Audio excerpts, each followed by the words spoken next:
আল্লাহর কাছে এত করে চাইলাম, আল্লাহ আমাকে দিল না। কিন্তু একবারও নিজেকে প্রশ্ন বলি নাই, করি নাই যে কতবার হাইয়া আলাস সালাহ বলে আল্লাহ তো আমাকে ডেকেছেন, আমি আল্লাহর ডাকে সাড়াও দিই নাই। জীবনের 1000 বার চলে গিয়েছে হাইয়া আলাস সালাহ শুনেছি, কিন্তু সাড়া দিতে পারি নাই। কতবার আল্লাহ পাক বলেছে বান্দা আমাকে ডাক, আমি তো ডাকিনি। বান্দা এটা কর, আমি তো করিনি। বান্দা এইভাবে চল, আমি তো চলিনি। এইরকম 1000টা আদেশ অমান্য করার পরও যেই রব দয়া বন্ধ করে নেই, রিজিক বন্ধ করে নেই, রহমত বন্ধ করে নেই, তিনি আমাদের রহমান রহিম। সুবহানাল্লাহ।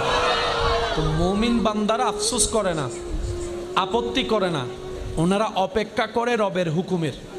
ওই রবের হুকুম আসা পর্যন্ত অপেক্ষা করার মাঝখানে যে রাস্তা, এটার নামেই সবর, এটার নামেই ধৈর্য।